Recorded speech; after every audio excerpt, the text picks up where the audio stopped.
Close your eyes for just a moment. Imagine a boy sitting alone in a room full of books. Outside, the streets are rough and dangerous. Other children are playing, fighting, surviving. But this boy is somewhere else entirely. He is on Mars. He is in space. He is in the future. He is in a world that does not exist yet, but that he is absolutely certain, with every part of his strange and extraordinary mind, that he will one day help build. That boy grew up. And what he built changed the world in ways that even the greatest dreamers of the past could not have imagined. His name is Elon Musk, and this is his story. Not the polished, comfortable version you read in business magazines, the real story, the long one. The one with darkness and loneliness and failure and obsession and moments so dramatic that if someone put them in a movie, audiences would say it was too unrealistic. Welcome to StoryVerse English. Pull your chair a little closer. This one is going to take you somewhere. To understand Elon Musk, you have to understand where he came from. Not just the country, not just the city, but the atmosphere of his childhood. Because atmosphere shapes people in ways that are invisible, permanent. Elon Reeve Musk was born on June 28, 1971 in Pretoria, South Africa. Pretoria is a city of wide streets and jacaranda trees that turn the whole city purple when they bloom in spring. It is a government city, serious and formal, surrounded by the complicated and often violent reality of apartheid South Africa. Apartheid was a system of racial separation that kept the black majority of South Africa oppressed and controlled by a white minority government. It was a system built on cruelty and maintained by force. Violence was not far from daily life. Fear lived quietly in the background of everything. Elon's father, Elon Musk, was an engineer and a property developer. He was a complicated man, intelligent, hard, and by many accounts deeply difficult to live with.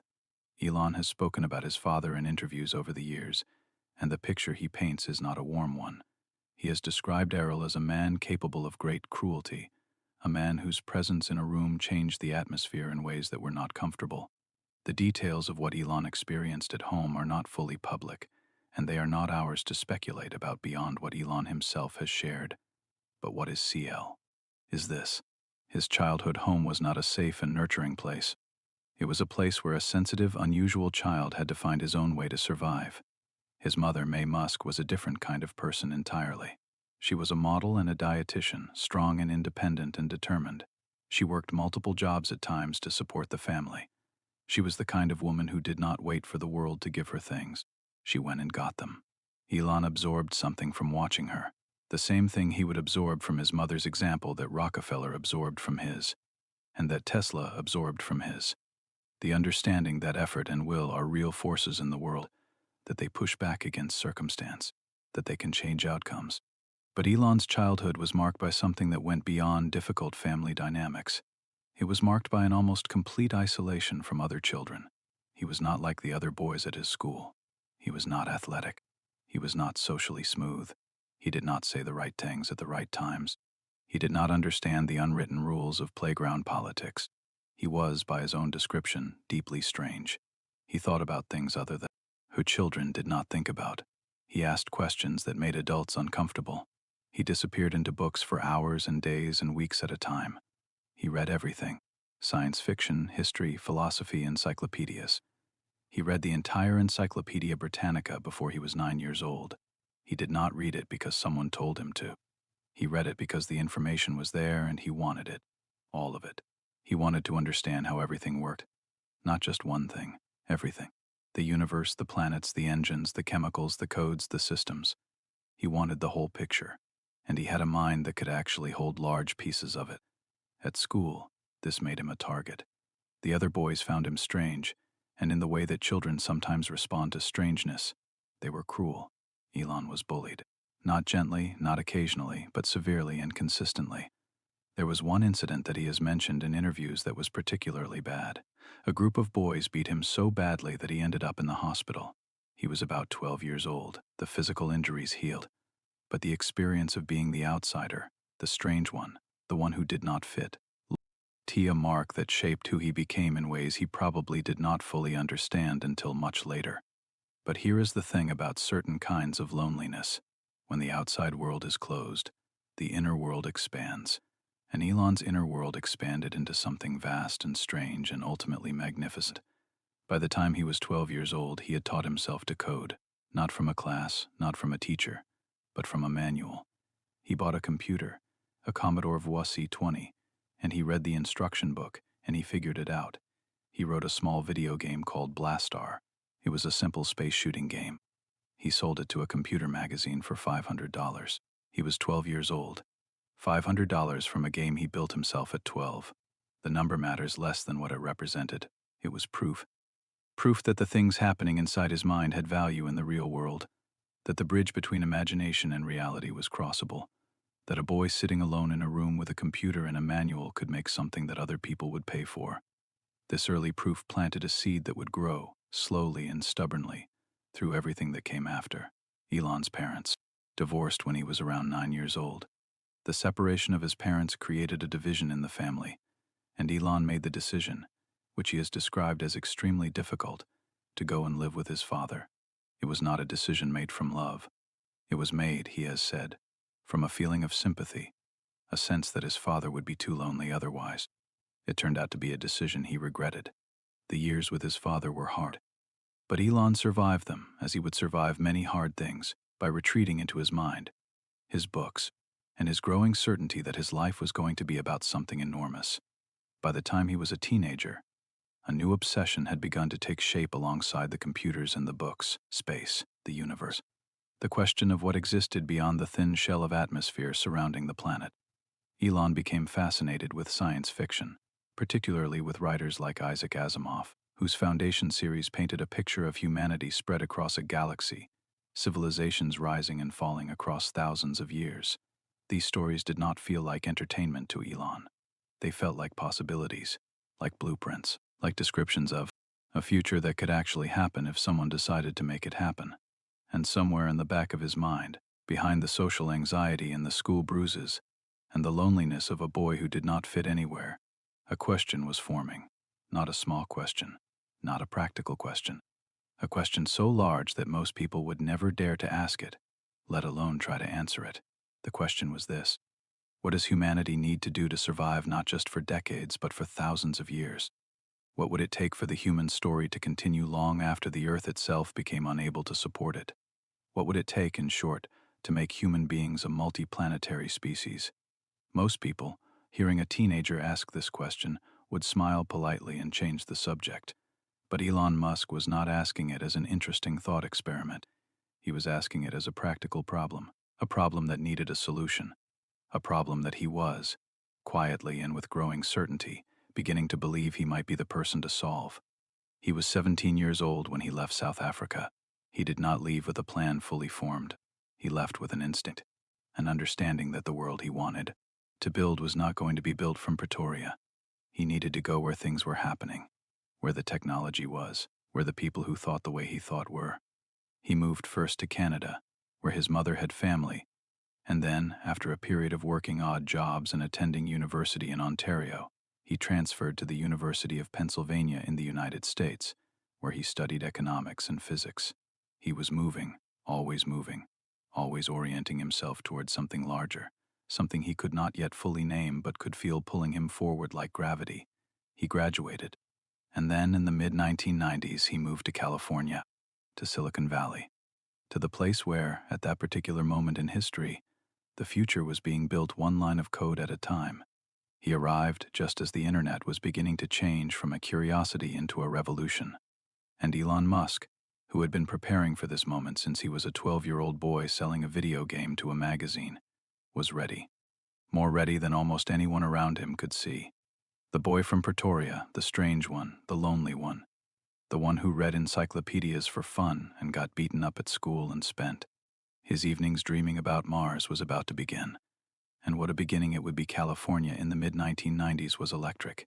Not in the way that a storm is electric, loud and frightening and gone in an hour, but in the way that an engine is electric just before it starts.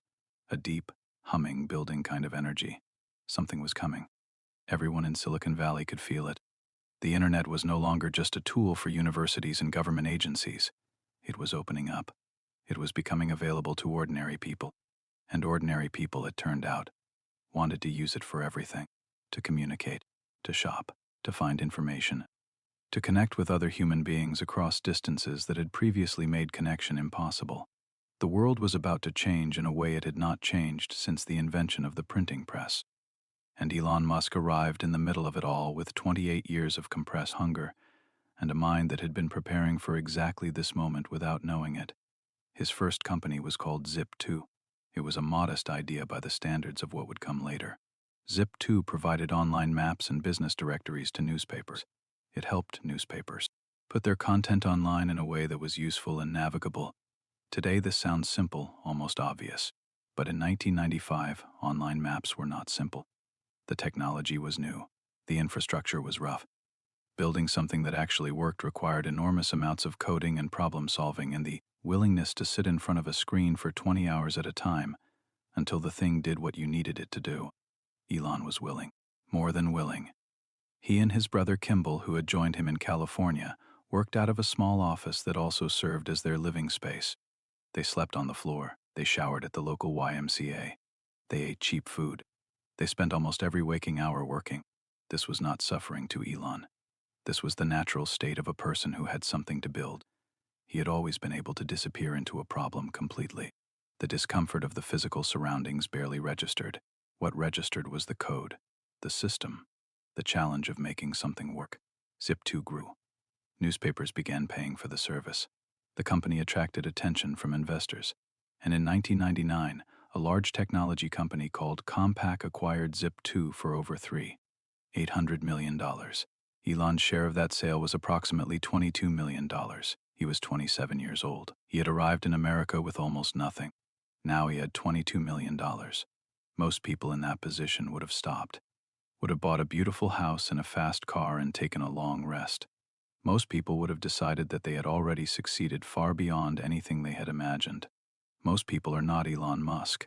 He took almost all of the money and put it into his next idea. The idea was online banking. At the time, banks were still very much physical places. You went to a building, you stood in line. You spoke to a person behind a counter. The idea of managing your money entirely through a website was strange and unfamiliar, and to many people, frightening.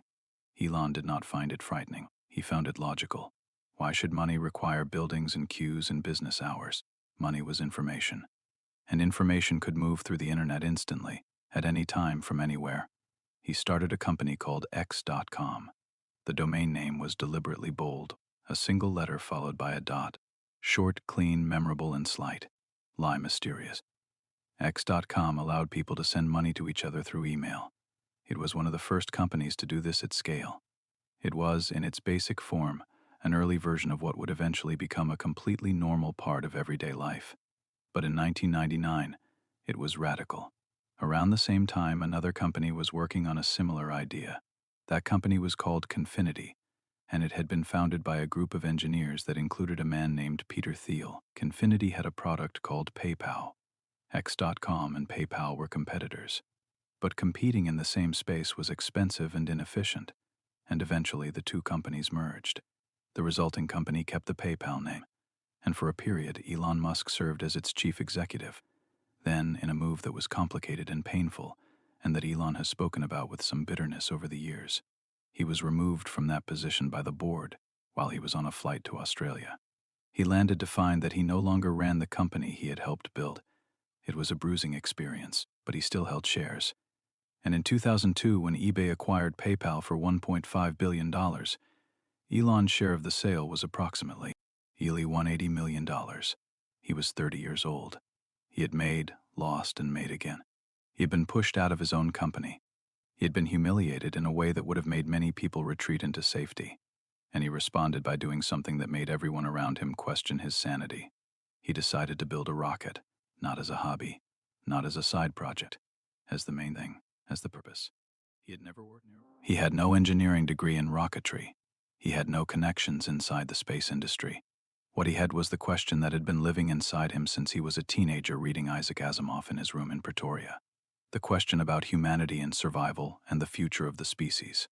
And he had arrived at an answer, or at least the beginning of one.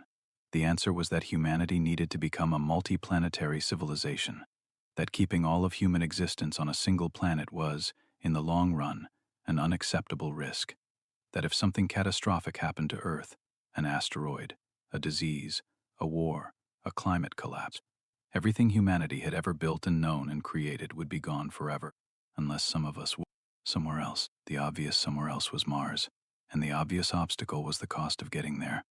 At the time Elon began researching this question, a single rocket launch by NASA or other space agencies cost hundreds of millions of dollars.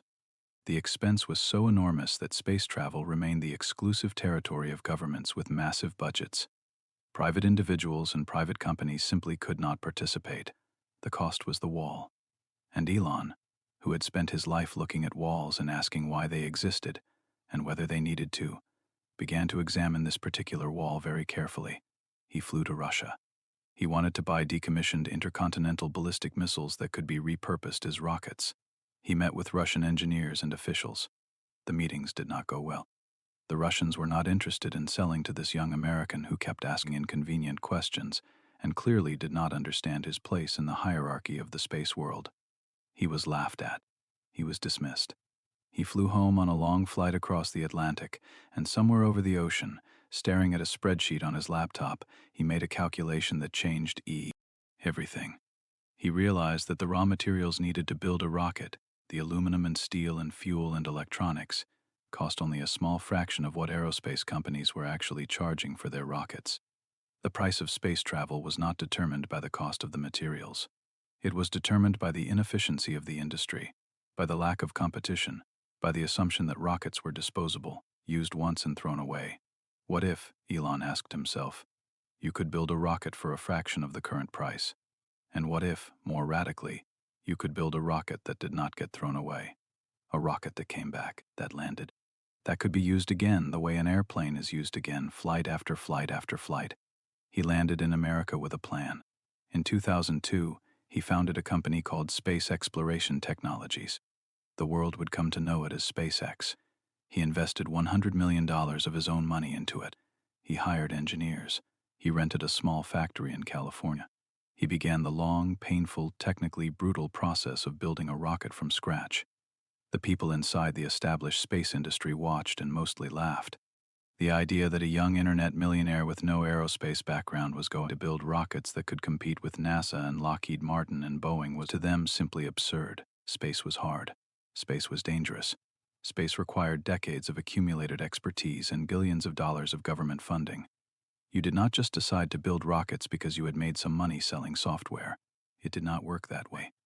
But something else was happening at the same time, something that showed a different and equally important side of who Elon Musk was and what drove him. While SpaceX was being built in its California factory, Elon was also thinking about a completely different problem, the problem of energy. Specifically, the problem of what was happening to the planet as humanity continued to burn fossil fuels at an accelerating rate. The climate was changing. The consequences were becoming harder and harder to ignore. And the solution, as Elon saw it, was not complicated in principle, even if it was enormously difficult in practice. Humanity needed to stop burning things for energy. It needed to move to sustainable sources, to solar power, to wind power, to electricity. Why generated cleanly and used cleanly? And that meant electric cars. In 2004, Elon heard about a small startup in California called Tesla Motors. It had been founded by a group of engineers who believed that electric cars did not have to be slow, ugly, and boring. They believed an electric car could be fast and beautiful and desirable. They had a prototype. They needed investment. Elon led the first major funding round. He became chairman of the board. He invested almost all of his remaining personal wealth into the company. And eventually, as the company struggled and came close to collapse more than once, he became its chief executive as well. So here was Elon Musk in the mid-2000s, running a rocket company that had not yet successfully launched a rocket, running an electric car company that had not yet successfully delivered a car to a customer, having invested almost everything he had in both ventures, living by his own description, in a state of permanent financial terror, borrowing money from friends to pay his rent, taking out loans to keep his companies alive, watching the clock tick on both projects simultaneously and understanding with complete clarity that if either one failed, it might take the other one down with it. Most people would have stopped, would have cut their losses, would have chosen one or the other, the safer bet, and walked away from the rest. The rational choice, the choice that every financial advisor and business consultant and sensible friend would have recommended, was to consolidate, to reduce risk, to protect what remained. Elon did not make the rational choice. He went further in. And then things got worse, much worse. The rocket started failing. SpaceX's first rocket was called Falcon 1. It was a small rocket, designed to carry modest payloads into orbit at a fraction of the cost of existing launch vehicles. The first launch attempt was in March 2006. The rocket rose from its launch pad on a small island in the Pacific called Omelek. It rose for about 25 seconds. And then a fuel leak caused a fire and the rocket fell back to Earth and was destroyed. Everything on board was lost. The second launch attempt came in March 2007. This time the rocket performed better, reaching space. But a problem with the engine during the second stage caused it to fail to reach the correct orbit. It was not a success. The third attempt came in August 2008. This time there was a different and deeply painful kind of failure. The first and second stages of the rocket, which were designed to separate, collided with each other after separation. The rocket was destroyed, and this time the payload was not anonymous. The rocket had been carrying the ashes of several people, including the ashes of the actor James Doohan, who had played Scotty on Star Trek, who had asked for his remains to be launched into space. The loss felt personal in a way that a technical failure usually does not. 3 failed launches. The money was almost gone. The engineers were exhausted and demoralized. People inside SpaceX were beginning to ask the question that everyone outside had been asking for years. Was this actually possible? Was this man actually going to succeed, or had he simply built an extremely expensive and elaborate way to fail? And at the same time, Tesla was in crisis. The Roadster, the company's first car, was years behind schedule. The costs of development had exploded far beyond original estimates. The company was burning through money at a rate that could not be sustained. The 2008 financial crisis had hit. Investors were pulling back from risky ventures everywhere. Elon was personally funding the company with money he was borrowing. He was, by his own account, broke. Not Hollywood broke, not comfortably reduced broke, but genuinely, dangerously could not pay his bills broke. His marriage had broken down. His personal life was in pieces. His 2 greatest projects were on the edge of failure simultaneously. The man who had left South Africa at 17 with the certainty that he was going to do something enormous was sitting in the ruins of 2 companies, with no money, and the entire world watching, and waiting to be proved right, that he had always been too strange, too ambitious, too arrogant, too different to actually succeed.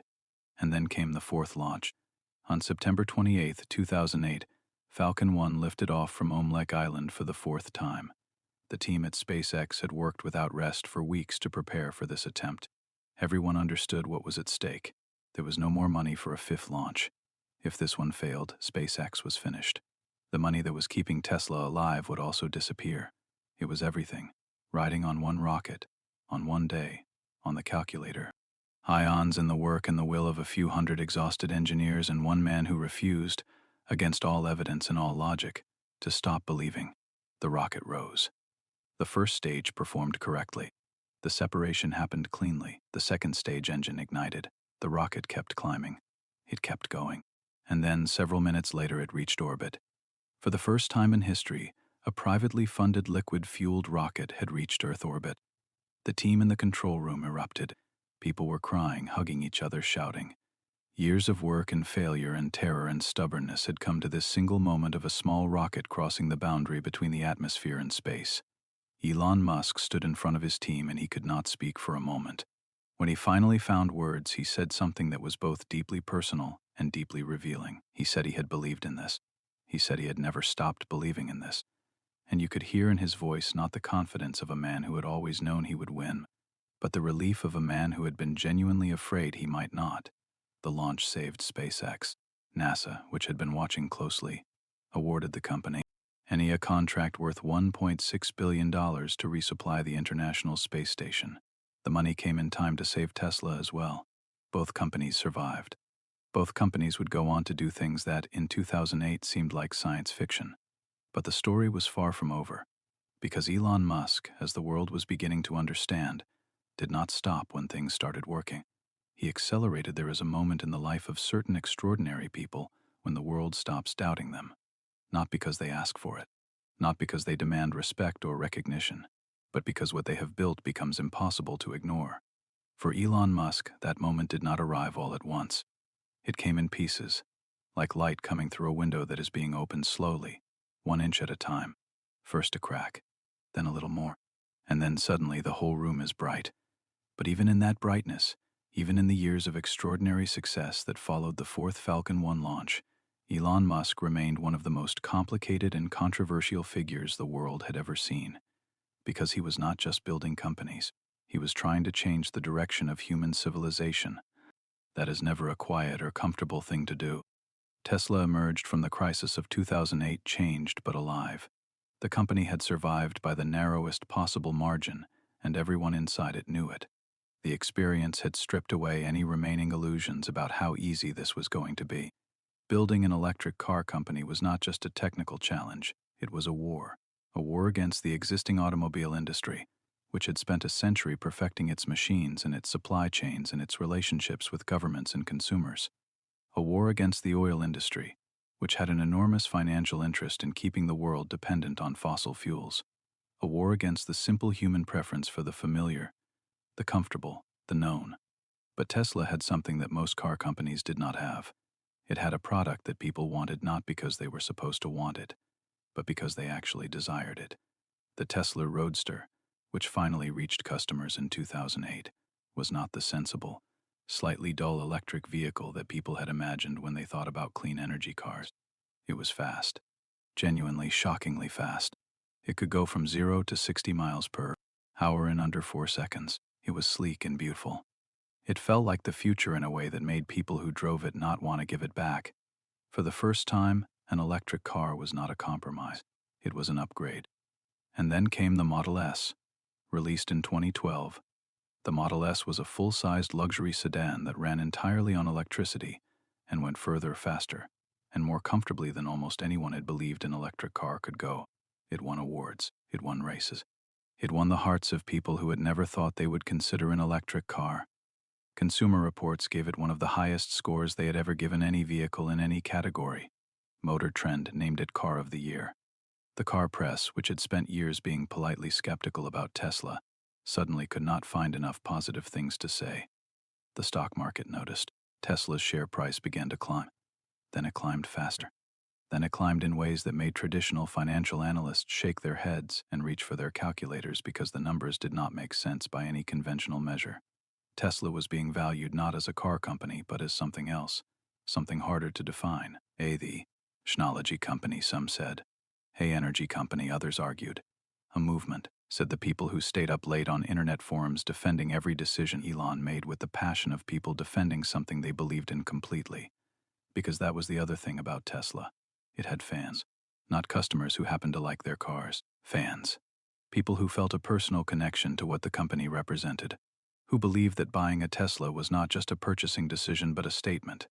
A statement about what kind of future they wanted. About what they thought mattered. Elon Musk had not just built a car company. He had built a community of believers. And that community would prove, in the years ahead, to be one of the most powerful forces in business history. Meanwhile, at SpaceX, the pace of ambition was accelerating in ways that took even the most optimistic observers by surprise. The Falcon 1 had proven that a private company could reach orbit. The Falcon 9, a much larger rocket, proved that a private company could do it reliably, again and again, at a cost that was dramatically lower than anything that had come before. And then came the thing that made everything, the aerospace industry, stop and stare, the landing. For 60 years since the very beginning of the space age, rockets had been disposable. You built them, you fueled them, you launched them. And when they came back down, they fell into the ocean or burned up in the atmosphere, and were gone forever. This was simply how rockets worked. It was expensive and wasteful, but it was considered unavoidable. The physics were too difficult. The engineering challenges were too great. You could not land a rocket. You especially could not land a rocket on a small platform in the middle of the ocean. Elon Musk decided you could. His engineers at SpaceX spent years working on the problem. They built a small experimental rocket called Grasshopper that could take off and land vertically, like a helicopter, in controlled tests. They failed many times. They had rockets that landed and then fell over. Rockets that came down too fast. Rockets that missed their targets. Each failure was filmed and studied and understood and corrected. Elon famously said that the only way to truly fail was to not try again, and SpaceX always tried again. On December 21, 2015, a Falcon 9 rocket launched a payload into orbit, and then the first stage of that rocket, instead of falling into the ocean and being lost forever, turned around. It reignited its engines. It navigated back through the atmosphere. It slowed itself down with extraordinary precision, and it landed, gently and perfectly, on 4 legs at Cape Canaveral in Florida, less than 10 kilometers from where it had launched minutes earlier. The crowd watching from the ground erupted in a noise that sounded like something between a cheer and a collective gasp. The SpaceX employees in the control room were screaming and embracing, and some of them were simply standing still with their hands over their mouths, because what they had just watched did not seem like something that was supposed to be possible. But it was possible, and it was repeatable. SpaceX went on to land rocket boosters again and again, sometimes on land and sometimes on autonomous drone ships floating in the ocean, tiny platforms in vast water that the rockets found and landed on with a precision that felt more like magic than engineering. The cost of reaching space began to fall. The dream that Elon had carried since his teenage years in Pretoria, the dream of making space accurate, of making the cost low enough that humanity could actually begin the long work of becoming multiplanetary, was starting to look less like a dream and more like a plan. And then he went further. He announced the Starship program, a fully reusable rocket system so large that it would dwarf everything that had come before. A rocket taller than the Statue of Liberty. A rocket capable of carrying 100 people at a time to Mars. A rocket designed not for the careful, cautious, incremental approach that the established space industry had always taken, but for the audacious, the enormous, the civilizational. Starship was not a product, it was a declaration. A declaration that the plan was real, that Mars was not a metaphor, that Elon Musk actually intended to send human beings to another planet, and that he was building the machine to do it. The world had opinions about this, strong ones. Scientists debated the technical challenges of a Mars mission, the radiation, the distance, the psychological toll of months in a small spacecraft, the difficulty of landing on a planet with a thin atmosphere and no rescue option if something went wrong. Philosophers and ethicists asked what? Either it was right to spend such enormous resources on space exploration when so many problems remained unsolved on Earth. Critics of Elon specifically asked whether one man should have this much influence over something as consequential as the future of humanity's presence in space. These were real questions, important questions, and they did not go away. Because Elon Musk, as the years passed and his influence grew, became an increasingly divisive figure, not just because of his companies, because of himself. He was not a conventional chief executive. He did not speak in careful, measured corporate language. He said exactly what he thought, often on the internet, in real time, without filters. He made jokes that many people did not find funny. He made promises that he sometimes kept and sometimes did not. He picked fights with journalists, with regulators, with other business leaders, with governments. He called a cave rescue diver who had politely criticized his proposed submarine rescue vehicle a deeply offensive name on Twitter. He smoked marijuana on a live podcast broadcast to millions of people. He made announcements about his companies on social media that moved stock price, ease, and attracted the attention of financial regulators. He named his child something that could not be pronounced without a diagram. He was, in other words, impossible to be neutral about. People who admired him did so with an intensity that bordered on devotion.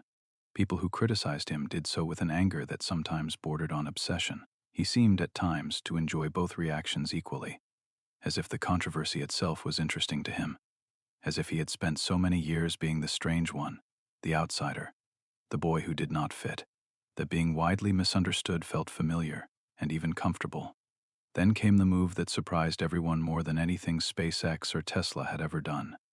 In 2022, Elon Musk bought Twitter, the social media platform that had, for over a decade, been one of the central gathering places of public discourse, political debate, news, argument, and cultural conversation.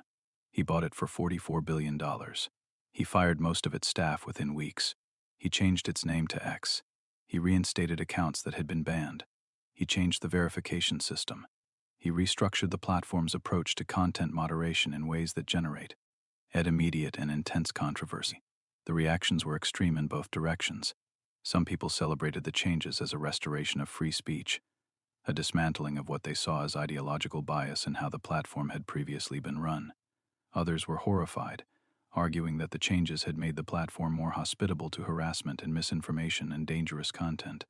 The debate went on, loud and unresolved, a perfect mirror of the broader debates about speech and truth and power and technology that were defining the early 21st century. What was undeniable was that Elon Musk had, once again, done something that nobody expected. He had looked at an existing system, decided it was broken, and decided that he was the person to fix it. Whether he was right about it being broken, and whether he fixed it or made it worse, were questions that reasonable people answered in completely opposite ways. But the willingness itself, the willingness to reach in and grab something enormous and complicated and important and try to reshape it according to his own vision, that was consistent. That was the thread running through everything from the PayPal years to the SpaceX years to the Tesla years to the Twitter years. A man who saw the world not as it was but as it could be, and who was constitutionally incapable of accepting the distance between those two things without trying to close it. In 2023, he became the richest person in the history of the world by some measures. A boy who had slept on the floor of a small office in California, who had borrowed money from friends to pay rent while his rockets were failing, who had been beaten up at school and pushed out of his own company, and told repeatedly and confidently by people who should have known better that what he was trying to do was impossible. The richest person in the history of the world. But if you ask what Elon Musk actually wants, the answer is not money. The money is a side effect, a tool, a way of keeping the projects alive. What he wants, what he has always wanted since the boy in Pretoria read Asimov and looked up at the sky and felt the first trembling of a question that would never leave him, is something much harder to buy and much harder to build. He wants humanity to survive. He wants the human story to continue. He wants the light that human civilization has spent thousands and of years building, all the art and science and love and discovery and possibility, not to go out. That is why the rockets matter. Not for adventure or glory or the satisfaction of proving people wrong, though all of those things are part of it. They matter because Elon Musk has looked at the situation honestly and concluded that a species living on one planet is a species one catastrophe away from extinction. And he has decided that this is unacceptable, that something must be done, that if not him, then who? And if not now, then when? You may agree with him. You may think he is wrong about the priorities. You may find him fascinating or infuriating or both at the same time, which is probably the most honest reaction. But you cannot say he did not try. You cannot say he played it safe or chose comfort over ambition or listened to the people who told him it was impossible. The boy who was beaten up at school for being too strange, who sold a video game at 12 and left his country at 17 and slept on the floor of an office in California and watched his rockets fall into the ocean and kept building them anyway. That boy grew up to change the world in ways that will take decades to fully understand. The story of Elon Musk is not finished. It is not even close to finished. The rockets are still flying. The cars are still being built. The plans for Mars are still being drawn. The arguments are still happening. The man himself is still moving, still pushing, still finding new walls to walk up to and ask why they are there and whether they need to stay. Whatever you think of him, one thing is certain. The world he is leaving behind is not the world he found, and the world that comes after us may owe more to the strange boy from Pretoria than it will ever fully know. Thank you for being here today, my friends. If this story gave you something, a new idea, a moment of inspiration, a reason to believe that the distance between where you are and where you want to be is smaller than it looks, then this journey was worth every word. You just listened to over 7,000 words of English. You stayed with the story. You kept going. That is not a small thing. That is exactly the kind of quiet, stubborn persistence that built everything we talked about today. If StoryVerse English is giving you something valuable, please take one small action right now. Hit the like button. It takes 1 second and it tells the universe that stories like this one matter. Subscribe to StoryVerse English so that every new story finds its way to you the moment it arrives, and leave a comment below. Tell me one thing from Elon Musk's story that surprised you, moved you, or made you think. Tell me where you are watching from. Tell me what story you want to hear next. I read every single comment, every one, because you are not just a viewer to me. You are the reason this channel exists. Until next time, my friends, keep listening, keep learning. keep moving forward. And remember, the most extraordinary journeys always begin with one person who refuses to stop.